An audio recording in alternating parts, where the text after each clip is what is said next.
Hi, my name is Eliza Jakuc, and this is the Big Questions Conversations That Play. Iceland, famous from volcanoes, hot springs, and unforgettable auroras, but also incredibly talented musicians. And tonight, I'm going to speak with one of them. Ladies and gents, Ragnar Ólafsson.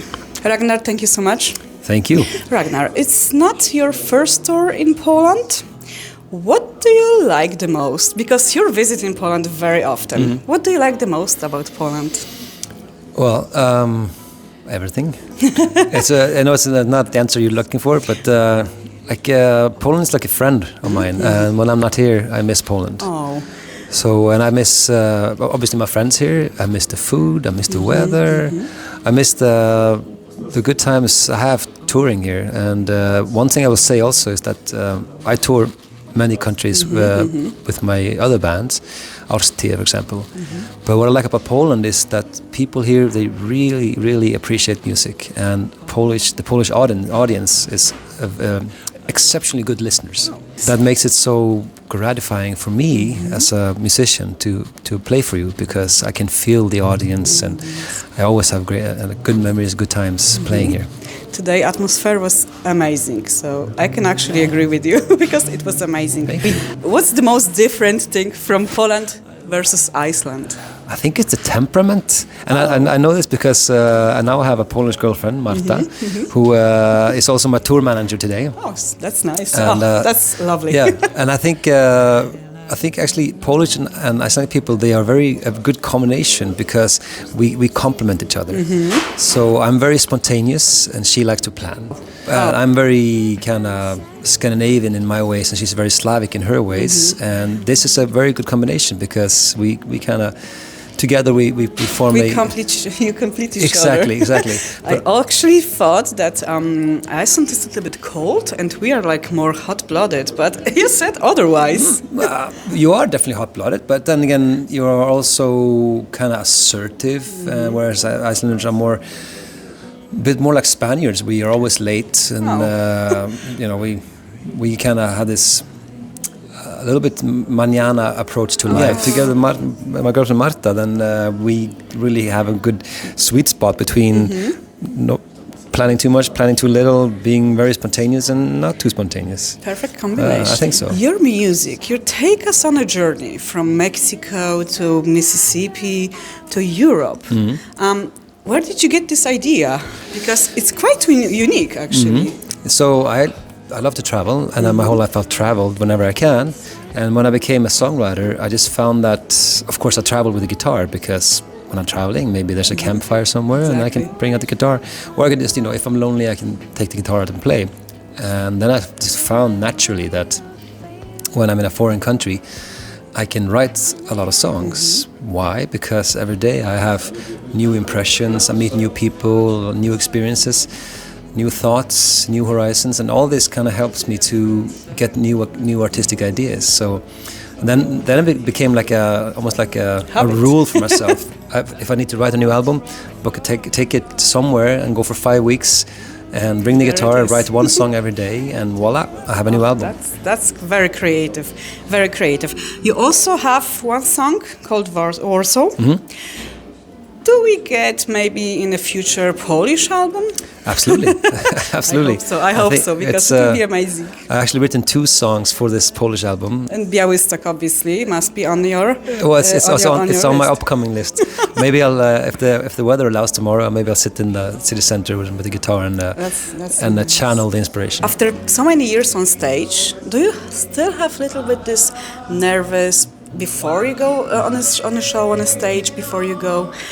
Yeah, just a little bit. What do you do to avoid this, or do you have some methods? I don't know. I focus on the music because when you're nervous, your mind wanders and or you become self-conscious. So then I just focus on the music, and of course that's what I do always on stage. But really, if I'm nervous, then I just zoom in and feel the notes that I'm playing even more, and stay with the music. And as long as I do that, then everything. It's a very good method. Yeah. I think I will pick this up for myself. Staying on the stage, How does it feel to perform in front of people who loves and cherish your music? Can you just share your emotions when you do that? Obviously, I feel it. So there's like, I feel it from the room. And that's what it's all about. That's why we have concerts, because why is concert different than listening to a CD or a Spotify?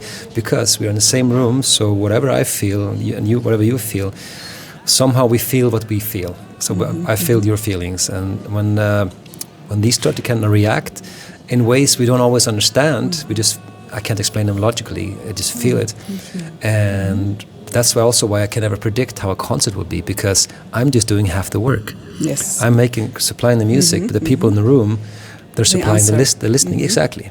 So it becomes like a call and response. Oh, actually, and like a conversation. If you don't, it's a conversation. Even though I got the microphone, I'm doing most of the talking. You're doing the reacting, and together it becomes a concert. If there was no people in the room, it wouldn't be a concert. So the people make the concert, and that's the best thing that can happen, is when people get into the music, and I'm into the music, and when we bond over something in real time, and whatever happens in this room in real time, we share this experience, and it becomes a unique experience, because every day people bring their emotions, and tomorrow there will be different people with different emotions. It will be good, but it won't be this. The same. It will be uniquely something different. So every night is unique, and especially if I have people in the room who share their emotions. I mean, notes is nothing without emotion. A voice, a melody, however well written, is nothing without emotion. So emotion provides the meaning for the notes. If the notes don't have a meaning, why play them? Then it's just noise. Exactly. What makes a song a great song for you? It has an identity. It's like the song has its own DNA almost, and I can't explain it, but I feel it when I write the song, and I feel the song kind of happening while I'm writing it. There's something that happens, and it's almost like the song introduces itself and is a different song that I've written before, and it's almost like it has its own personality. And my job as a songwriter is to channel the song and get to know the song, which is very interesting, because then that's very interesting. Actually, I always feel all my songs, they have what do you call it? They have almost like their own opinions. Oh. So when I've written a song, I always write on the guitar, and when I've written the song, and then I go to the studio and I'm going to record the song, and I try to maybe add some drums and maybe piano, but sometimes the song says no, it's going in the different direction. Exactly. That you thought. And then I tried other things, and it's almost like I'm asking the song, what do you want? What do you feel? What do you feel? Exactly. So what I want is not the answer. The song knows what it wants. So it's a very humble process, where my best songs are the times when I kind of serve the song. I serve the song, not my own ego, not my expectations. I'm not trying to sound a certain way. I just kind of write something, and I'm like, oh, this is interesting, and then I get to know it, and I become a servant for the song. So it's kind of like you're a storyteller. I'm actually a writer, and when I'm creating my heroes in a story, they actually start to live in their own lives, and it's the same with the music. Absolutely, because they go in the direction that I would never thought at first. That's a very good comparison. Really going by the songs, the creation is just going by themselves and creating itself. You're absolutely right. I think that's beautiful. So you've wrote music, soundtracks to films and TV shows. Yep. What's the difference between creating a song for the show and your own album, your digital album, or albums? Yeah, like I was saying, when I write for myself, then I can serve the song, and whatever the song wants, it's what ends up on the album. When you're writing for a TV series, for example, then it really is what the director wants. That kind of. So I have to kind of. It becomes like a double coded game, where I have to write music that has this kind of identity and its own DNA, but it has to also be gelling with the DNA of the TV series, and it has to kind of serve the storytelling of the TV series, and it's a very different storytelling because then you also like every song in the soundtrack has to serve the greater story, whereas maybe a pop song or a singer-songwriter song, 4 minutes can be its own little universe. In a soundtrack, all the songs have to create like pixels, create an image, right? The whole image. Is that a little bit limiting for you, or like challenging? Maybe it's like more like a challenge than like a limitation. Yeah, it's a different process, and also I write the process of writing for a soundtrack also is different. So, like when I write singer-songwriter stuff, I go travel and I just sort of have a very free process. When I write for a soundtrack, I have to stay in the studio. You have your guidelines. 12 to 14 hours a day in very kind of strict routines, and I have to get in the flow. That's very different from writing, for example, pop or rock. Yeah. Do you get to see the show before? Of course. Okay, so they send nice me perks. yeah, exactly. So they send me the edits 6 or 9 months before it gets released, and I write to the screen. So you can actually feel the TV show or movie before you get to actually get to the creating process. I could not write music if I don't know what the actors are. You know, my music has to, whatever the actor or the scene is doing emotionally, my job is to help the actors create the mood. So I have to see what the actors are doing to kind of pick the right emotions. Yeah, support their emotions. But sometimes maybe the actor is overreacting. Then the music has to step back. A little bit. Or if the actor is not emotional enough, but the director wants more emotion, then I can go more emotional on the score. So there's many variables, and it's a very complicated process to make a soundtrack. But I love the challenge. And sometimes my job is to tell the director, no music here. No music here. Because silence is really important sometimes. I remember when I wrote for Fractures, which is an Icelandic TV series, in like the second to last episode when the big reveal comes, and the main actor points to the other actor and says, the big reveal, and I just pull the music out. It was just silent. Because it speaks a little bit louder sometimes. The director wanted to have the big violins, and I said, no, silence. Whole orchestra, but no. Yeah. So sometimes no music is the best music. It's the best music, exactly.